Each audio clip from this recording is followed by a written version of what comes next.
네, 안녕하십니까. 주도입니다. 자, 이번 시간 어플리케이션 설계 및 개발의 20번째 시간이고요. 응용 테마의 두 번째 시간이 되겠죠. 자, 이번 시간에 공부할 내용은 화폐 매수 구하기와 석차 구하기 두 개의 알고리즘을 가지고 또 학습해 보도록 할 텐데요. 자, 우리 시험에 이 화폐 매수 구하기는 단골로 출제가 되고 있는 부분이고요. 석차 구하기는 우리 기사 산업기사보다는 기능사에서 좀 더 많이 출제되고 있는 경향인데, 뭐 그렇다고 해서 뭐 기사에 출제됐던 게 산업기사에서 출제가 안 되는 것도 아니고, 또 기능사에 출제됐던 게 또 기사 산업기사에도 충분히 출제될 수 있기 때문에 이 두 가지 알고리즘을 또 기본적으로 잘 정리해 두셨으면 좋겠다 말씀을 드리면서, 자, 본격적으로 이번 시간에 석차 구하기부터 먼저 알아보도록 하겠습니다. 자, 석차 구한다. 자, 석차, 순위를 매긴다는 얘기죠. 자, 기본적으로 우리가 뭐 학교 다니면서 열심히 공부를 할 때 항상 그 석차 때문에 스트레스를 좀 많이 받았던 것 같은데, 석차를 어떻게 구하는지에 대한 부분을 우리가 또 이론적인 얘기를 조금 하고, 또 실무에서 우리가 석차 구할 때 어떻게 구하는 건지에 대한 개념을 조금 잡은 다음에 알고리즘에서는 또 어떻게 표현하는지 알아보죠. 석차 구하기. 우선 우리가 학교 다닐 때, 뭐 중고등학교 때로 이제 되돌아가서 그때 당시를 한번 생각해 보도록 하죠. 예를 들어서 이렇습니다. 우리가 중간고사나 기말고사를 치고 난 다음에, 전체 과목의 총점을 다 계산하고 난 다음에 그 총점을 과목수로 나눈 다음에 평균을 우리가 따지게 되잖아요. 자, 그렇게 평균을 구하고 난 다음에 이제 내 석차가 우리 반에서 몇 등인가 또는 전교에서 몇 등인가를 계산할 때는 이렇게 생각을 해보세요. 내가 만약에 전체 100점 만점에 전 과목의 평균 점수가 뭐 예를 들어서 80점을 맞았다. 그러면 내 등수가 몇 등이 되는가? 우리 반에서 만약에 80점보다 더 높은 점수가 만약에 없다면 내 석차는 1등이 되는 거잖아요. 자, 그렇다는 얘기는 우리가 이렇게 한번 상상을 해보죠. 좀 재밌는 얘기를 좀 하려고 하는데, 만약에 내가 점수가 나왔어요. 근데 나는 항상 내 등수가 몇 등이라고 생각하고 있냐면 나는 항상 1등이라고 늘 생각을 해요. 여러분들은 안 그러셨습니까?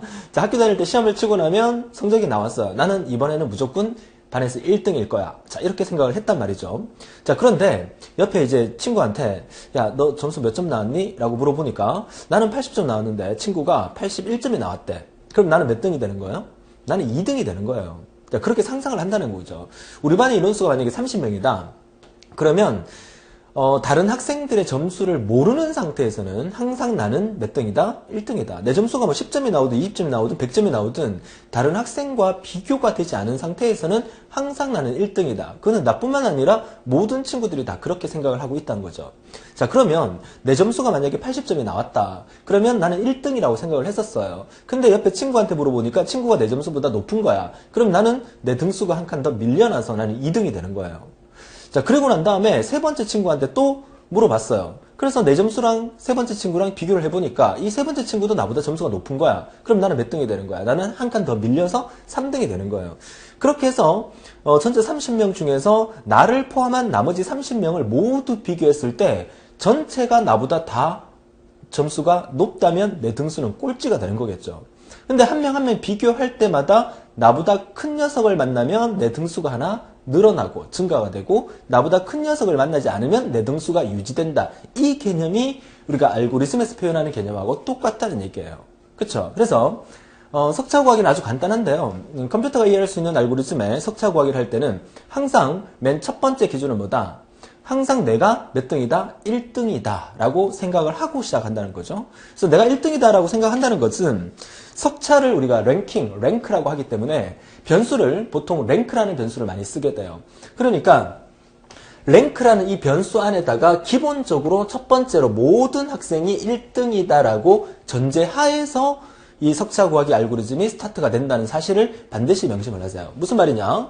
자, 현재 데이터가 5명의 학생이 존재를 합니다. 자, 5명의 학생이 존재하는데, 자, 첫 번째 학생은 자기 자신을 1등이라고 이제 먼저 설정을 해놓고 시작을 한다는 얘기죠.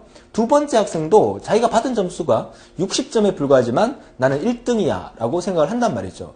그리고 난 다음에 나머지 3번 학생, 4번 학생, 5번 학생도 모두 다 자기가 1등으로 생각하고 있기 때문에 랭크라는 변수 안에다가 모든 학생에게다가 다 1을 넣어두고 석차 구하기 알고리즘이 시작이 돼요. 그리고 난 다음에 비교를 하는 거죠. 자, 첫 번째 학생의 점수는 70점을 받았어요. 그러면 나 자신을 포함해서 비교합니다. 자, 나랑 비교하니까 나보다 크지 않죠? 나보다 큰 녀석을 만날 때마다 내 등수가 하나 증가가 되는 거예요. 자, 나랑 비교하니까 나보다 크지 않아요. 같잖아요. 크지 않습니다. 그러면 내 등수 증가하지 않는데 다음 사람을 비교해 보니까 60점이야. 나보다 크지 않죠? 그러면 내 등수가 증가하지 않는다는 얘기고, 그 다음 친구를 만나니까 나보다 큰 녀석을 만났어. 그러면 내 등수가 이렇게 하나 증가한다는 얘기예요. 플러스 1이 된다는 얘기예요. 자, 그 다음에 네 번째 학생을 만나니까 역시나 나보다 큰 녀석을 만났어요. 그러면 내 등수가 하나 증가해요. 이렇게. 그리고 마지막 녀석을 만나니까 나보다 크지가 않죠. 그러면 내 등수가 증가하지 않는 거예요. 그러니까 기본적으로 내가 1등이다라고 생각하고 난 다음에 나를 포함해서 나머지를 다 비교를 해보니까 나보다 큰 녀석을 딱 2명을 만났어. 그러면 1이 2번 더해져서 내 등수는 얼마가 된다? 3등이 된다. 이렇게 정리가 되는 거예요. 이게 석차 구하기 알고리즘의 전부예요. 자, 두 번째 학생 한번 해볼까요? 자, 두 번째 학생을 기준으로 한다 그러면 두 번째 학생도 나는 1등이야 라고 무조건 생각을 한다는 거죠. 그래서 첫 번째 나는 1등이야 라고 생각을 하고, 그 다음에 비교할 때는 항상 첫 번째 학생부터 자기 자신을 포함해서 전체 학생을 다 비교를 해야 돼요. 그래서 첫 번째 학생 비교하죠. 나보다 큽니까? 나보다 크죠? 그럼 내 등수 1 증가하고. 역시 나 자신하고 비교를 했어요. 나보다 큽니까? 크지 않죠? 통과. 그리고 세 번째 학생 비교하니까 나보다 크죠? 등수 하나 증가. 네 번째 학생 비교하니까 나보다 크죠? 등수 하나 증가. 다섯 번째 학생 비교하니까 나보다 크지가 않죠? 등수 증가하지 않아요. 그래서 얘는 몇 등? 4등이 된다. 이 뜻이에요. 자, 석차 구하기 어렵지 않습니다. 자, 석차 구하기 알고리즘의 원리 파악했습니다. 첫 번째 어떻게 한다? 석차 구하기 알고리즘의 첫 번째는 모든 학생은 다 1등으로 생각하고 시작을 한다. 다시 말해서 랭크라는 변수에다가 모두 다 1을 넣어두고 시작을 한다. 그러고 난 다음에 나랑 상대방이랑 한 명씩 비교한다. 물론 자기 자신을 포함해서 한 명씩 비교했을 때 나보다 큰 녀석을 만날 때마다 내 등수가 하나 증가한다. 다시 말해서 1이 증가한다. 다시 말해서 랭크 값이 증가한다는 얘기니까 1이 증가한다는 얘기는 랭크는 랭크 플러스 1을 통해서 랭크 값을 1씩 증가해 주겠다. 이 뜻이라는 거죠. 이게 다예요. 자, 그러면 자, 우리가 비교 대상을 한번 찾아본다 그러면, 자, 1번 학생부터 시작한다 그러면 첫 번째 1번 학생 어떻게 비교했죠? 얘랑 비교했죠. 얘랑 비교하고 얘랑 비교하고 얘랑 비교했어요. 그러니까 이게 이중 반복문이 사용이 되고 있다는 얘기죠. 무슨 말이냐? 자, 점수라는 방 안에 이 점수라는 이 배열 안에 석차, 점수가 이렇게 들어있다는 얘기죠. 70, 60, 80, 90, 40이 들어있다는 얘기예요.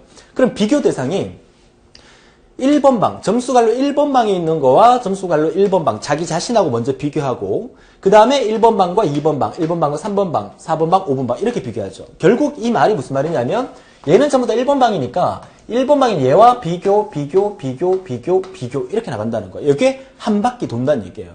그럼 첫 번째 학생의 비교 대상에 따라서 나보다 큰 녀석을 만나면 1씩 증가해서 첫 번째 학생의 석차를 다 구했다면, 그 다음에 두 번째 학생의 석차를 구할 때는 그 다음에 기준이 2가 돼서 1번 방, 2번 방, 3번 방, 4번 방, 5번 방 이렇게 비교해 나간다는 거죠.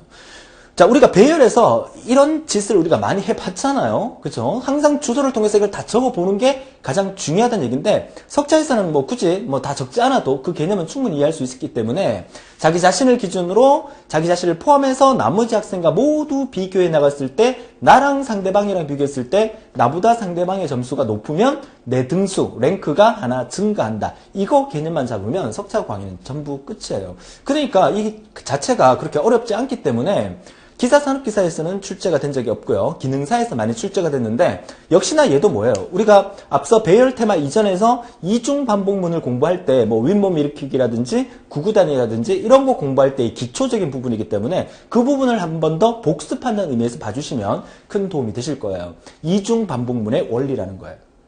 그쵸? 자, 그럼 석차 구하기 개념이 이해됐으니까 알고리즘을 바로 보도록 하죠. 자, 석차 구하기 알고리즘입니다. 자, 점수라는 그 배열 5개의 방을 세팅해 놓고, 그 다음에 석차를 구할 랭크라는 배열 5개의 방을 세팅을 해 뒀습니다.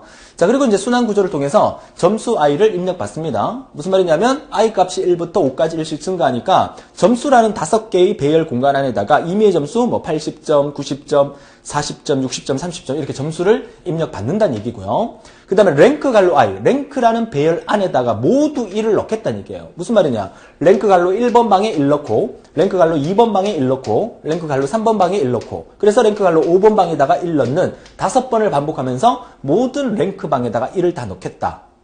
자, 이거 정리되시죠? 석차 구할 때는 반드시 모든 학생이 자기 자신이 1등이라고 생각하고 있기 때문에 무조건 1을 다 넣어주고 시작을 한다는 거예요.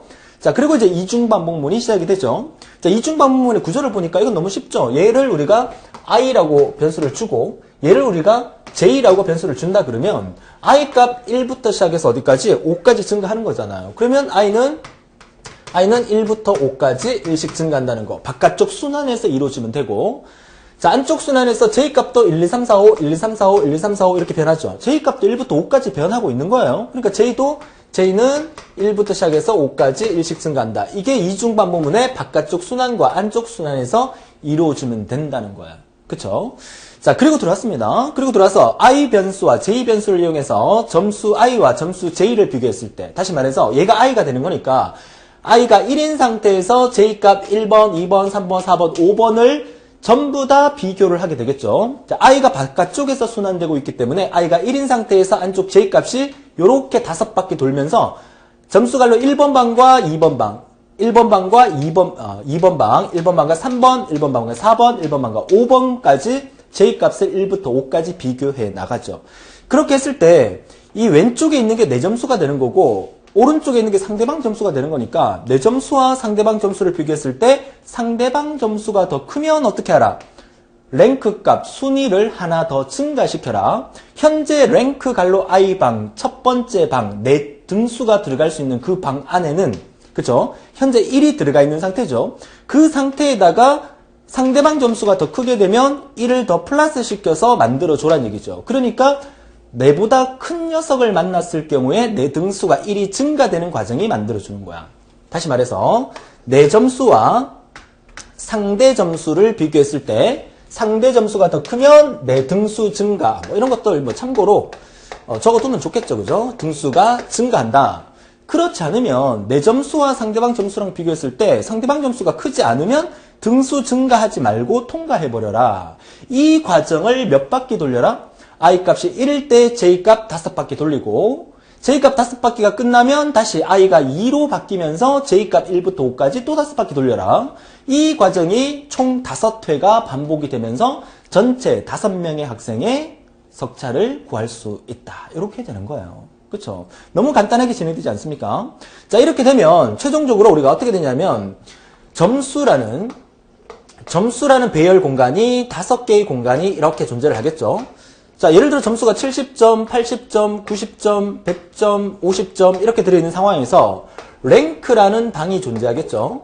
랭크라는 방이, 배열 방이 존재하면서 랭크갈로 1번 방, 2번 방, 3번 방, 4번 방, 5번 방 만들어졌을 때 얘 등수 계산돼서 이게 나올 거고 얘 등수 계산돼서 나오겠죠. 그러면 얘가 1등, 2등, 3등, 4등, 5등이라는 값이 각각 이 안에서 다 25바퀴 돌면서 만들어지게 되는 거예요. 그쵸? 자, 다 만들어지고 난 다음에 끝나고 빠져나오면서 우리가 결과값을 출력을 해야 되죠? i 값 역시 1부터 5까지 증가하면서 점수갈로 1번 방에 있는 점수와 랭크를 출력하라. 그러면 출력이 뭐가 된다? 출력이 70 출력되고 4 출력이 되겠죠. 그 다음에 i 값 2로 바뀌면서 이거 한 바퀴 더 돌면 점수갈로 2번 방에 있는 80이 출력되고 3등 출력되고 90 출력되고 2등 출력되고 100 출력되고 1등 출력되고 50 출력되고 5 출력되는 요 모양이 그대로 마지막 순환 구조에서 출력문에서 출력이 된다는 의미예요. 자, 너무 간단하지 않습니까? 그래서 석차 구하기는 뭐 그렇게 어려운 내용은 아닌데 우리가 앞서 배웠던 이 이중순환문의 반복 부분을 한 번 더 복습한다는 의미를 가지시면 되고 혹시나 여러분 시험에 석차 구하기가 나올 수 있기 때문에 나온다 그러면 우리가 어떻게 생각하라? 석차 구하는 원리는 그 첫 번째, 두 번째 과정을 생각하면 되는데 첫 번째 과정은 모든 순위에다가 랭크를 넣어두는 랭크 값에다가 1을 넣어두는 요 부분 그렇죠? 모든 학생이 1등이라고 생각한다는 거죠. 그거 하고 그 다음에 내 점수와 상대방 점수를 비교했을 때 상대가 더 크면 등수 하나 증가시켜라. 그렇지 않으면 증가시키지 말고 통과해버려라. 요 두 가지 원리만 기억한다면 석차 구하기는 아주 쉽게 우리가 해결할 수 있겠다라고 말씀을 드립니다. 자, 어떻습니까? 자, 우리가 응용 테마를 공부하면서 이제 두 번째로, 이렇게 지난 시간에 이어서 두 번째 시간으로 공부를 하면서 이제 석차 구하기에 대해서도 간단하게 알아봤는데, 이거 말고도 이제 응용으로 만들 수 있는 거는 여러 가지가 많아요. 그죠? 하지만 응용 테마를 공부하고 있는 여러분들은 이미, 지난, 배열, 정렬까지 테마별로 다 공부해 왔기 때문에 이 정도야 우리가 이제 원리만 안다 그러면 쉽게 해결할 수 있겠다라고 말씀을 드려요. 자, 그러면 이제 본격적으로 이번 시간에 하이라이트인 다음 페이지에서 석차 구하기에 이어서 만들어지고 있는 이 화폐 매수 구하기에 대해서 볼 건데요. 자, 페이지에 보니까 이 석차 구하기의 다른 모양을 하나 더 보여주고 있는데요. 요거는 뭐 충분히 해결할 수 있을 것 같지만 그래도 또 높아시면서 한번 체크만 하고 넘어가도록 하죠. 자, 석차 구하기 원리에 대한 표를 한 번 더 보여주는 거고요. 이 알고리즘이 앞에서 방금 우리가 정리했던 이 알고리즘하고 모양이 뭐가 다른지만 자세히 보세요. 뭐가 다릅니까? 뭐가 다르죠? 출력문이 바깥쪽에 이렇게 빠져있는 모양하고 출력문이 반복하면서 출력을 해가면서 반복을 한다는 거, 이 차이밖에 없거든요. 이 차이가 있기 때문에 결국 랭크라는 변수 자체가 앞 페이지에서는 랭크라는 변수 자체가 랭크 갈로 I, 배열 변수가 나와 있는 거고 뒷페이지에서는 그냥 일반적인 변수 랭크라는 변수가 나와 있는 것 뿐이에요. 자, 우선 우리가 여기서 정리해야 될 것은 석차 구하기 두 가지 원리를 체크를 해야 되죠. 우선 모든 순위를 다 1로 잡아두겠다라는 요구하고 내 점수와 상대방 점수를 비교했을 때 상대가 더 크면 등수 증가하라는 거, 요거 두 개밖에 없는 거예요. 근데 앞에 알고리즘과 지금하고의 차이점은 뭐냐면 앞에 거는 석차를 다 구하고 난 다음에 나중에 한꺼번에 출력하는 거고 얘는 석차 한 명을 구할 때마다 출력이 이루어지는 거예요. 무슨 차이냐 보세요. 자, 점수 5개 이렇게 그대로 입력 받았어요. 받고 난 다음에 I 값 1부터 5까지 증가하면서 랭크 값을 1씩 주는 거야. 그러면 이 알고리즘은 한 번에 다 주는 게 아니라 I 값이 1일 때 랭크 값 1 들어가는 거 요거 1 이렇게 넣었어요. 그쵸? 넣고 난 다음에 내 점수와 상대방 점수 비교했을 때 상대가 크면 내 등수 증가하죠. 상대가 크면 내 등수 증가해요. 이렇게. 그죠? 자, 그리고 난 다음에 다시 이 J값 순환이 또 빠져나오니까 또 증가하겠죠. 이렇게 해서 최종적으로 J순환이 끝나서 랭크 값이 3이 나왔다. 그러면 곧 바로 이 점수 얼마? 예, 70점. 70점이고 그 다음에 얼마? 얘는 3등이니까 3을 바로 출력하라. 이 말이죠. 출력하고 난 다음에 다시 돌아가게 되죠. 그러고 난 다음에 랭크 1 주라. 또 1 이렇게 주는 거죠. 주고 난 다음에 또 비교해서 1 증가, 1 증가, 1 증가해서 석차를 다 구했어요. 구하고 난 다음에 최종적으로 여기 뭐야? 출력하라니까 60하고 60점 나오고 그 다음에 얘 등수가 얼마? 4등이니까 4를 출력하라. 이렇게 되는 거예요. 앞 페이지에서는 배열 안에다가 다 넣어놓고 석차를 다 구하고 난 다음에 모든 반복이 끝난 다음에 한꺼번에 출력하는 거. 이거 같은 경우에는 하나 계산하고 바로 출력, 또 하나 계산하고 바로 출력, 또 하나 계산하고 바로 출력하는 과정이죠. 그렇기 때문에 그때 바로 출력하기 때문에 기억 공간에 석차를 담아둘 필요가 없기 때문에 랭크 갈로 I라는 배열 변수를 쓴 게 아니라 그때 바로 출력할 거니까 랭크라는 변수를 바로 사용했다. 이렇게만 차이를 이해하시면 되겠어요. 그렇죠? 그래서 뭐 석차 구하기 아까도 말씀드렸지만 그렇게 어려운 거 아니니까 잘 정리하셔서 석차가 나왔을 경우에 무조건 여러분들이 맞출 수 있도록 해주시면 되겠고요. 자, 이번 시간에 하이라이트 보죠. 자, 화폐 매수 구하기입니다.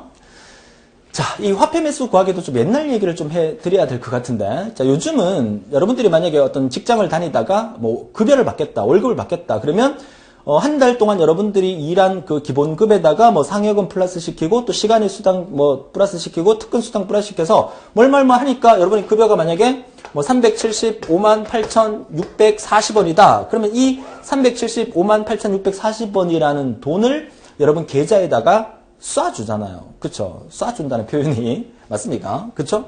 이렇게 하기 때문에 큰 의미가 없는데 지금으로부터 한 10여 년, 20여 년 전으로 돌아갔을 경우에 기억나십니까? 그 월급이나 뭐 이런 거 받으면 노란색 봉투에다가 진짜로 현금을 빡빡 채워서 이렇게 월급 봉투를 들고 오던 시절이 있었습니다. 그죠? 뭐 우리네 아버지 세대라고 해야 되나? 그죠? 자, 그럴 경우에 그 회사의 격리부에서는 이제 월급날만 되면은 많이 바쁘죠. 은행을 가서 현금을 다 직원들의 현금을 다 찾아와서 그 현금을 다 이제 분산시켜서 노란 봉투에다 다 넣어서 금액이 정확하게 맞는지를 체크해서 그러니까 월급 봉투를 이제 나눠주는 그런 상황인데 그런 상황에 예를 든다 그러면 이 화폐 매수 구하기라는 원리가 뭐냐면 여기서는 이제 출장비 지급 일람표라고 되어 있는데요. 어떤 회사에서 이 3명의 사람한테 출장비를 지급한다는 얘기예요. 출장비. 뭐, 한 1박 2일이든 뭐 2박 3일이든 출장을 가겠죠. 강감찬이라는 이 사람에게 지급돼야 될 출장비가 53만 7,620원이네요. 그 다음에 김유신이라는 사람이 538,973원이 되겠고요. 뭐 이런 짜리까지 나올지는 모르겠지만 뭐 요즘 같으면 이거 바로 이제 인터넷 뱅킹으로 통장으로 싸주면 뭐 1원 단위, 10원 단위 계산할 필요가 없지만 이걸 만약에 현금으로 바꿔서 봉투에 넣어서 현금으로 지급한다고 가정을 해보면 격리부 직원은 은행에 가서 현금을 다 찾아와야 돼요. 그쵸? 그럼 어떻게 찾아오느냐? 이 강감찬의 537,620원이라는 금액은 5만원권이 53만 얼마니까 50만원에 해당되는 5만원권이 10장이 필요하겠죠. 그 다음에 만원권이 3장이 필요하겠죠. 53만이니까. 그 다음에 5천원권이 1장, 1,000원권이 2장, 500원 1장, 100원 1개, 50원은 없고, 그 다음에 10원 2개, 5원 없고, 1원 없고. 이렇게 화폐를 다 은행에서 바꿔서 들고 와서 봉투에 넣어준다는 얘기예요. 그러면 이제 격리부 직원은 여기까지 생각해요.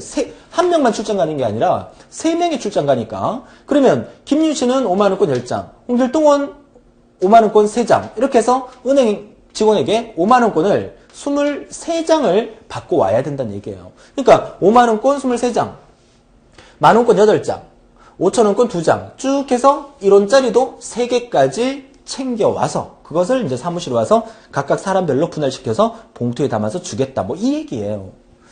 근데 이 짓을 왜 해야 되는지는 모르겠어요. 그죠? 근데 이 그 시험 문제 내기에는 상당히 좋아요. 뭐 매번 말씀드리지만 우리 정보 처리 실기를 출제하는 출제위원들은 뭐 각 대학에 조금 능력 있으신 뭐 교수님들이시겠죠. 컴퓨터 공학을 전공하시는 교수님들이 그분들이 이제 대학원을 다닐 때 공부했을 당시로 생각한다 그러면 그때는 인터넷 뱅킹이 없었고 이렇게 해서 이제 급여를 나눠주다 보니까 그때 당시에는 이런 알고리즘을 많이 썼다는 거죠. 참 괜찮은 알고리즘이기 때문에 역시나 우리 시험 문제 내기도 좋고 요즘 추세로 봐서는 뭐 이런 문제가 좀 이렇게 요즘 현대 흐름에 맞지는 않겠지만 그래도 시험 문제에서 몇 번이나 출제가 됐던 부분이기 때문에 우리 기사 산업기사에서 몇 번에 출제됐던 거기 때문에 하는 방법을 여러분이 정확하게 알고 있어야 돼요. 자, 근데 그 원리는 너무너무 간단해요. 자, 어떻게 간단하냐면 우리가 기본적으로 53만 6,020원이라는 강감찬의 화폐를 한번 따져보도록 하죠. 자, 어떻게 따지냐. 우리가 지난 진법 테마에서도 공부를 했었고 또 여러 가지 테마에서 우리가 나머지를 구하고 또 몫을 구하는 과정을 많이 공부를 했었잖아요. 그러면 저 53만 7,620원에다가 5만원권부터 1원까지 화폐 매수를 구하는 원리는 이렇습니다. 한번 볼까요? 자, 53만 7,620원이라는 이 금액을 나눕니다. 그쵸? 뭘로 나눌까요? 첫 번째 5만원권이 몇 장이 필요한지를 뽑아내야 되니까 당연히 5만으로 나눠주면 되겠죠. 이렇게. 자, 5만원을 나눠주면 몫이 얼마가 생깁니까? 몫이 10이 생기고 50만원이 이렇게 떨어질 거니까 나머지가 얼마? 37,620원이라는 나머지가 생기겠죠. 요게 이제 첫 번째 회전이 되는 거야. 그죠? 자, 첫 번째 회전이 되면 5만원권은 10장이 필요하구나. 그리고 난 다음에 한 바퀴 더 돌리죠. 한 바퀴 더 돌릴 때는 발생했던 이 나머지를 올려서 37,620원이라는 나머지를 올려서 이번에는 뭘로 나눈다? 그쵸? 만원권으로 나눠주면 돼요. 자, 만원권 몇 장 필요할 거냐? 자, 몫이 3이 되고 3만이 나오니까 나머지가 7,620이 되는 거예요. 그러면 만원권은 3장이 필요하구나.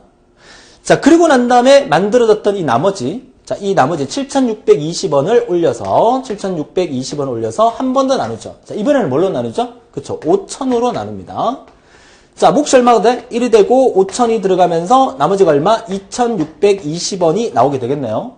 자, 이 상태에서 한 번 더 나눠볼게요. 한 번 더 2,620원을 올려서 이번에는 뭘로 나눈다? 1,000으로 나누게 되겠죠. 그러면 몫이 2가 생기고 2,000이 들어가면서 남는 거 얼마? 620이 남겠죠. 자, 이렇게 해서 이 나머지를 올려서 계속 나누게 되죠. 그죠? 자, 여기서 우리가 반복문에서 공통점을 우리가 찾을 수 있겠습니까? 자, 공통점이 뭡니까? 첫 번째 뭘로 나눴어?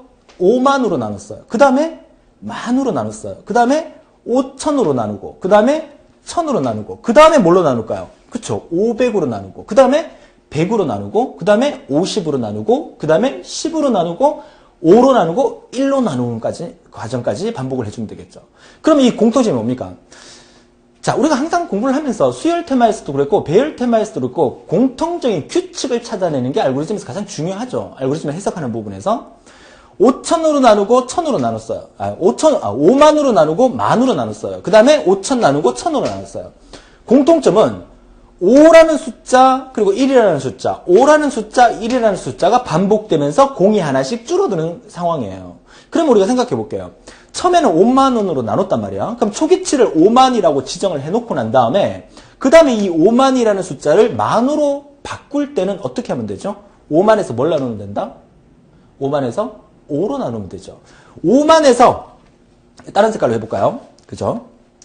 자, 5만이라는 숫자에서 만이라는 숫자로 넘어갈 때는 뭐 한다? 나누기 5를 하면 된다. 이거.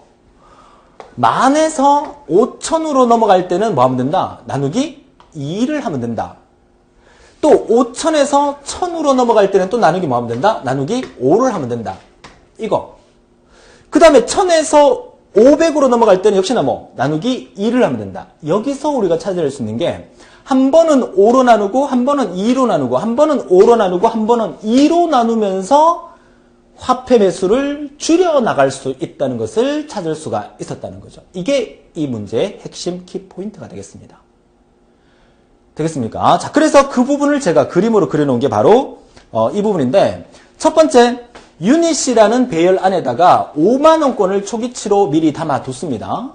그리고 우리가 나눠줘야 될 거는 처음에는 5만으로 나누고 그 다음에는 만으로 나눠줘야 되겠죠. 그러면 5만에서 만으로 가기 위해서는 뭐 한다? 나누기 5를 해주면 되고 그 다음에 만에서 5천으로 갈 때는 나누기 2를 하면 되고 5천에서 1000으로 갈 때 나누기 5 이렇게 갈 때 나누기 2 이렇게 갈 때 나누기 5 이 과정이 쭉 반복되는 거니까 결국 한 번은 5로 나누고 한 번은 2로 나누고 한 번은 5로 나누고 한 번은 2로 나누는 이 과정을 왔다 갔다 해주면 된다는 거죠. 자, 그럼 뭔가 떠오르는 게 없습니까? 이 떠오르는 게 있어야 되는데 이 떠오르는 게 뭐냐면 한 번은 이쪽 가서 5 나눠주고 한 번은 이쪽 가서 2 나눠주고 한 번은 이쪽 가서 5 나눠주고 한 번은 이쪽 가서 2 나눠주는 과정이 우리가 앞에서 배웠던 스위치 변수를 이용하면 된다. 스위치 변수가 뭡니까? 스위치의 초기치를 1로 잡아놓고 난 다음에 스위치가 1이냐라고 물었을 때 1이면 이쪽 가고 그러면 이쪽 1을 처리하고 난 다음에 스위치를 0으로 바꿔놓고 다시 올라가게 되면 스위치가 0이니까 이번에는 이쪽으로 가고 그리고 스위치를 다시 1로 바꾸고 다시 올라가니까 이번에는 스위치가 1이니까 이쪽으로 오고 그래서 왔다 갔다 하면서 한 번은 5, 한 번은 2를 나눠주는 그런 과정을 만들 수 있겠더라는 얘기죠. 그러니까 결국 앞에서 배웠던 스위치 변수도 여기가 또 적용이 되는 거죠. 물론 스위치 변수 말고 다른 방법을 이용할 수도 있어요. 한 번은 이쪽, 한 번은 이쪽 두 가지 상태 중에 하나만 선택할 수 있는 과정을 만들어 준다면 홀수, 짝수 구하는 부분으로 이용을 해도 되겠죠. 어떤 수를 뭘로 나눴을 때 나머지가 뭐 1이냐 0이냐에 따라서 홀수, 짝수를 구별하는 방법도 있을 거예요. 그러니까 두 가지 중에서 하나만 선택을 해서 한 번은 이쪽으로 하고 한 번은 이쪽으로 하고 그게 이제 가장 쉬운 방법이 스위치 변수를 이용하는 방법이 가장 쉽기 때문에 이번 알고리즘도 스위치 변수가 사용이 됐다는 거예요. 자, 그러면 우리가 해야 될 일은 뭐다? 자, 한 번은 첫 번째 5만원을 입력받은 다음에 이제 유닛이라는 이제 변수를 써서 5만원을 입력받은 다음에 강감찬의 537,620원을 5만으로 나눠서 발생되는 그 몫이 뭐가 되는 거야? 얘가 되는 거죠. 자, 몫을 구해서 그 몫을 기억해 놓고 난 다음에 발생된 나머지 있죠? 그 나머지를 이번에는 만으로 나눠야 되기 때문에 나머지 만을 나누기 위해서는 나누기 5를 해서 입력받은 5만원을 만원권으로 바꾼 다음에 나누기 5를 해서 그 다음에 만원권이 3장이 필요하다는 작업을 하게 되겠죠. 그렇죠? 자, 이렇게 해서 첫 번째, 두 번째, 세 번째 사람을 모두 화폐 매수를 다 구한 다음에 이제 해야 될 일은 뭐다? 실제로 출력해야 할 건 뭐야? 전체 화폐 매수도 각 사람 거를 다 합한 23, 각 사람 거를 다 합한 8, 각 사람 거를 다 합한 2 이것까지도 다 출력을 해줘야 됩니다. 그렇죠? 그리고 출장비 지급 일람표라고 해서 이 표 전체를 그대로 A4 용지에 출력하게끔 만들어줘야 되기 때문에 제목이라든지 또 이 부분에 대한 어떤 틀 제목 그리고 강감찬, 김유신, 홍길동이라는 이 금액까지도 또 밑줄 선까지도 이렇게 다 출력하게끔 프로그램을 짜자는 얘기예요. 그죠? 자, 이제 우리가 이번 시간에 화폐 매수 구하기에 대해서 해야 될 일이 구체적으로 뭔지 개념을 다 잡았어요. 이제 플로차트 들여다보면서 하나 둘 해결해 보도록 하죠. 자, 플로차트 보니까 어때요? 뭐 의외로 생각보다는 되게 간단하게 만들어져 있습니다. 그죠? 자, 첫 번째로 유닛. 자, 유닛이라는 변수에다가 5만 원이라는 값을 초기치로 만들어 뒀어요. 자, 이 문제가 우리 정보처리 기사 산업기사 실기시험이 2005년 마지막 시험부터 제도가 지금 여러분이 공부하고 있는 이런 알고리즘을 푸는 형태로 문제가 바뀌었다 그랬죠. 2006년, 2007년도까지는 얘가 여러분들이 이제 시중에 떠도는 기출문제를 검색하다 보면 화폐매수 구하기 알고리즘에 초기치가 만으로 나와 있는 문제가 몇 문제가 있을 거예요. 그거는 왜 그러냐면 아마 우리나라에 5만원권이 시중에 유통이 되기 시작했을 때가 아마 2006년, 2007년쯤이 아니었나? 그때 당시에는 만원권이 없었거든요. 초창기에는. 그러니까 알고리즘 자체에도 유닛을 만원부터 시작하는 걸로 나와 있을 거예요. 근데 지금 제가 만든 이 문제는 최근 유행에 맞게 5만원권이 우리 시중에 존재를 하고 있기 때문에 5만원권부터 시작을 해서 문제를 푸는 형태로 나와 있다는 거죠. 최근 기출문제도 이렇게 5만원권부터 나왔고요. 몰라, 지금부터 시간이 좀 더 지나서 우리나라 화폐의 가장 큰 단위가 10만원권이 현금으로 만들어진다면 또 이 문제가 초반에 10만원부터 시작을 하는 거가 되겠죠. 그렇지만 우리는 5만원권부터 시작을 하나, 10만원으로 시작하나, 만원으로 시작하나 그 원리는 똑같기 때문에 우리는 흐름을 파악할 수 있기 때문에 뭐 어디서부터 나오더라도 아무런 상관이 없어요. 그죠? 자, 5만원권부터 시작을 할게요. 유닛이라는 변수에다가 5만원을 미리 초기치로 담아둡니다. 그 다음에 NUM이라는 변수에다가 0을 초기치로 담아두고 스위치 변수 0부터 시작을 합니다. 자, 머니를 입력 받았어요. 자, 537,680원. 뭐 아무거나 입력을 합니다. 자, 537,680원이라는 금액을 입력을 받았어요. 자, 그리고 여기 가만 보니까 얘가 뭐 하는 겁니까? 이거 딱 보는 순간 느낌이 와야 됩니다. 인트를 취했네? 뭐에서 뭐를 나눠서 인트를 취했네? 이거 뭐 하는 거야? 소수점이야 버리는 거니까. 이게 뭐 하는 거야? 이게 몫을 구하는 겁니다. 그쵸? 우리가 지금까지 앞에서 예를 들어서 34 나누기 3을 한다. 그럼 3, 1은 3, 10, 3, 1은 3, 그쵸? 4, 3, 나머지 1. 이렇게 하면 몫이 11이 되고, 이게 몫이고, 이게 나머지다. 지금 와서 이 몫과 나머지 구하는 방법을 다시 한번 설명드리기가 조금 부끄럽습니다만은, 그쵸? 입력받은 수에다가 나누는 수를 나눴어요. 나눴을 때 발생되는 이 몫을 구할 때는 얘를 얘로 나눴을 때 인트를 취해서 소수가 나오는 부분을 버려줘야만 몫을 구할 수 있고, 나머지를 구하는 방법은 뭐예요? 입력받은 수 34에서 이거 두 개를 뺀 값을 빼주면, 곱한 값을 빼주면, 그쵸? 이 나머지는 원래 이렇게 구해지는 거야. 34, 입력받은 수 34에서 빼기 뭐, 이 수하고 이 수를 곱한 거, 그쵸? 11 곱하기 3 한 거를 빼주게 되면 얘가 33이니까 나머지가 1이 나온다 이 말이에요. 그러니까 몫을 구하는 거는 입력받은 수에다가 뭔가를 나눴을 때 인트를 취하면 몫을 구하는 거고, 나머지 구하는 거는 입력받은 수에다가 방금 계산했던 얘와 얘를 곱한 값을 빼주게 되면 그게 나머지다. 결국 얘가 뭐 하는 거야? 얘가 나머지를 구하는 거예요. 우리가 화폐 매수 구하기 위해서 반드시 해야 될 작업은 537,680원이라는 이 금액을 첫 번째로 뭘로 나눠줘야 돼? 5만으로 나눠줘야 돼요. 5만으로 나누게 되면 몫과 나머지가 발생하죠. 그 몫과 나머지를 계속 반복 이용을 해서 화폐 매수를 구하게 되는 거니까. 그쵸? 자, NUM에다가 몫을 구해서 담아뒀습니다. 그러면 이 NUM이 하는 일이 뭐다? 537,680원에 5만원권으로 나누면 몫이 얼마가 생긴다? 몫이 10이 생기고 나머지가 얼마? 37,680원이 생기게 되겠죠? 그럼 이 몫을 구한 이 10이라는 값을 NUM에 담아둔다는 얘기죠? 그러면 NUM이 뭐가 되는 거야? 첫 번째 사람의 5만원권의 화폐 매수가 되는 거예요. 마지막에 우리가 출력문은 지금 없지만 만약에 출력문이 있다 그러면 뭐하고 뭐를 출력하면 돼? NUM 출력해야 되고, 그쵸? NUM이 출력해야 된다는 얘기는 화폐 매수가 강감찬이 10개가 필요한 거니까 10이라는 값이 출력이 된다는 얘기예요. 그쵸? 자, 그래서 NUM에다가 몫을 담아두고, 그 다음에 내려옵니다. 출력문 여기 바로 하나 나오네요. 그죠? NUM, 유닛 얼마? 5만원. 첫 번째는 5만원. 5만원권이 NUM, 그 다음에 얼마 출력하라는 얘기야? 몫이 10이 나왔으니까 10. 그러니까 첫 번째 사람 5만원권 10장 필요하다. 이걸 여기서 바로 출력하게 되는 거죠. 그죠? 물론 출력문을 뒤에 만들어서 따로 출력하게 만들어도 되지만 얘는 하나하나 계산할 때마다 여기서 바로바로 출력을 하겠다는 얘기예요. 그죠? 자, 5만원 1장 출력했어요. 그 다음에 내려왔습니다. 유닛이라는 값이 1보다 크냐? 유닛이라는 값은 5만원권이었잖아요. 우리가 지금부터 해야 될 일은 유닛이라는 5만원을 그 다음 회전에서는 만으로 바꾸고, 그 다음은 5,000원, 그 다음에 1,000, 500, 100, 50, 15, 1까지 만들어야 되죠. 1원 단위까지 해야 된단 말이죠. 여기서는 물론 1원 단위가 없지만 1원 단위가 있을 수도 있기 때문에 1원 단위 해야 돼요. 그러니까 1원 이상일 경우에는 이 과정을 계속 반복하라는 얘기고, 그렇지 않으면 이제 끝내라는 얘기죠. 모두 다 했으니까. 1원 단위까지 했으면 모두 다 했으니까.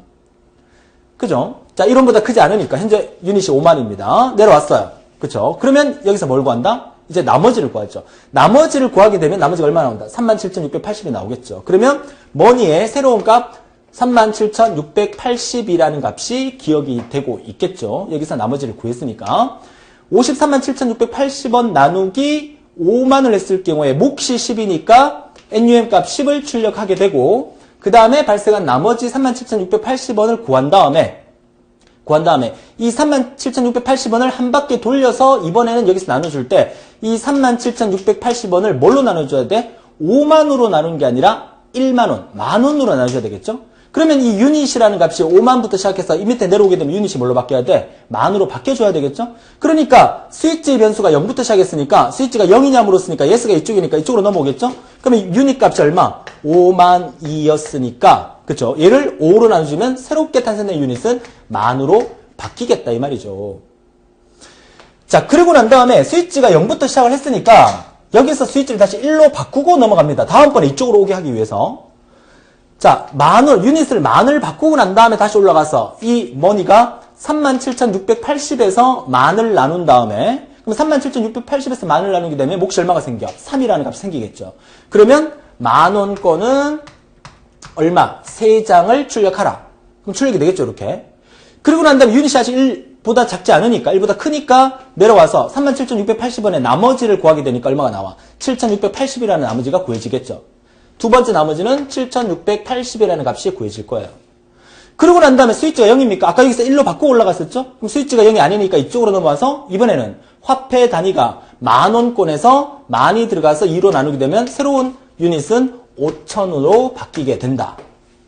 그리고 스위치를 0으로 바꾸고 다시 올라가서 내려오게 되면 5,000이 이쪽에 들어오게 되니까 5,000 나누기 5를 하게 되면 이번에는 1,000이 만들어지고 올라가게 되고, 자, 1,000이 만들어진 상태에서 이쪽에 내려오면 1,000이 들어가서 2를 나누면 이번에는 500이 만들어지고 이쪽으로 올라가게 되고, 그래서 한 번은 이쪽, 한 번은 이쪽으로 5를 나누고 2를 나누는 과정을 스위치 변수를 통해서 왔다 갔다 하면서 우리가 원하는 5만, 1만, 5천, 1,000을 만들어주면서 각각 나눠준다는 의미가 되는 겁니다. 그쵸? 이게 다예요. 얼마나 쉬워요. 자, 화폐 매수 구하기라는 알고리즘이 우리 기사산업기사에서 단골로 출제되고 있는 만큼 여러분들이 화폐 매수를 어떻게 구하는지 그 원리 정리하자면 입력받은 숫자가 있어요. 그쵸? 엄청나게 큰 숫자겠죠. 뭐 50 몇만 원, 뭐 100 몇만 원이 될 수도 있어요. 그 숫자를 우리 현재 실존하는 화폐 단위 중에서 가장 큰 단위가 5만원권이니까 아마 5만원권부터 나올 거예요. 그럼 5만원권을 나누어서 발생되는 그 몫이 그 5만원권의 화폐 매수가 되는 거고, 그리고 발생되는 나머지를 갖고 우리나라 화폐 매수 5만원권 다음에 큰 건수가 만원권이니까 만원으로 나눠서 또 한 번 화폐 매수를 구해주고, 만원권에 얼마가 필요한지 몫을 구해서 구해주고, 그리고 발생된 그 나머지를 이번에는 5,000으로 나누고, 그 다음에 1,000으로 나누고, 500으로 나누고, 100으로 나누고, 50으로 나누고, 10으로 나누고, 5원으로 나누고, 1로 나눈 것까지 반복을 하게 되면 최종 유닛이 1보다 작은 수가 왔을 때 끝내주면 전체의 화폐 매수를 다 구할 수가 있다. 이런 의미가 되는 겁니다. 자, 화폐 매수 구하기 간단하게 봤는데 실제로 이 알고리즘 자체에서는 조금 부족한 부분이 있어요. 실제로는 만약에 이 그림대로 출력하라라고 문제가 나왔다면 출력되는 부분에 이런 부분들이 다 필요해요. 이거 출력해야 되겠죠. 그러면 프린트 문 안에 한글 출력할 때는 다운표가 붙어야 되니까 자, 요거 출력하라 이렇게 나올 수 있고요. 그 다음에 이 글자 다 출력하게 되죠. 그럼 글자 다 출력하면 다운표 붙여서 뭐 이렇게 쭉 해서 이렇게 출력하게 만들고, 이 밑줄도 나오게 하려고 그러면 역시나 밑줄도 문자로 인식되기 때문에 다운표 붙여서 이렇게 뭐 출력하게 만들고, 뭐 이거는 여러분들 신경 쓸 필요가 없는 게 프린트 문 요렇게 생긴 문 안에다가 이런 것들이 다 들어가 있을 거예요. 그쵸? 그러고 난 다음에는 이제 뭡니까? 입력받은 이 강감찬, 입력받은 출장비, 제가 뭐 NUM으로 입력받았다. 그럼 NUM이 출력될 거고, 그 다음에 화폐 매수가 하나, 둘, 셋, 넷 출력이 될 거고, 그러고 난 다음에 5만원권이 얼마냐? 그러면 얘를 다 합한 이 값까지 출력되려면 뭐 우리 지금 본 알고리즘에서는 사용되지 않았지만 뭐 썸이라는 변수를 쓴다 그러면 이거 다 합할 거니까 뭐 썸은 썸 플러스 누적 대상 뭐 이런 식으로 만들어서 얘가 들어가 있는 변수가 아까 num이었잖아요. 그죠? num. 몫이었으니까. 그쵸? 그 num을 각각 누계를 시켜서 마지막 이 s를 이런 식으로 각각 출력하면서 빠져나와라. 뭐 이렇게 된다면 이 합계까지도 같이 출력될 수 있는 알고리즘이 생성이 될 수 있겠다. 뭐 이렇게 정리를 하시면 되겠습니다. 자, 어떻습니까? 자, 이번 시간에 공부한 내용 두 가지였습니다. 석차 구하기와 화폐 매수 구하기인데, 뭐 석차 구하기, 화폐 매수 구하기, 또 화폐 매수 구하기는 기출 문제에 출제된 경우가 있기 때문에 이제 최근 기출 문제 풀이에서도 아마 이 강의가 한 번 더 나가고 있을 거예요. 자, 그러니까 잘 정리하셔서 우리가 그 어떤 형태의 그 응용 테마의 문제가 나오더라도 여러분들이 잘 정리해 두시길 바라고요. 그래서 이제 다음 시간에는 응용 테마 중에서 이제 점수를 채점하는 방법 제가 한번 만들어 본 거예요. 뭐 점수 예를 들어서 여러분 필기를 다 합격하셨으니까 필기 합격 기준 같은 경우에는 100점 만점에 60점 이상이면 합격이고 과목별로 꽈락이 존재하면 안 되니까 과목별로 100점 만점에 40점 이상이 되어야 합격이다. 뭐 이런 부분에 대한 점수 채점 그리고 뭐 과일 구입 또 몸무게의 최대값, 최소값 구하는 것을 한 3개 정도를 만들어서 다음 시간에 한번 보내드리도록 하겠습니다. 그리고 모든 우리가 본 강의 끝나고 난 다음에는 또 여러 가지 또 기출문제를 또 응용을 해봐야 되는데 또 너무 많이 보게 되면 여러분들이 또 혼란에 빠질 수 있어요. 그래서 핵심적인 것만 딱 보여드리는 건데 최근 출제된 정보처리 기능사에 출제됐던 알고리즘 중에서 아주 괜찮은 문제들이 되게 많아요. 그런 문제 몇 개를 발췌해서 또 기출 특강 속에서 제가 보여드리도록 하겠습니다. 자, 좋습니다. 오늘 알고리즘 20강을 마무리를 했고요. 다음 시간에 21강까지 해서 아마 최종 마무리가 될 것 같은데 알고리즘 최종 마무리 잘 하셔서 알고리즘 반드시 30점 만점에 30점을 다 맞는 여러분이 되시길 바라면서 오늘도 즐거운 하루 되시고 다음 시간에 뵙겠습니다. 수고하셨습니다.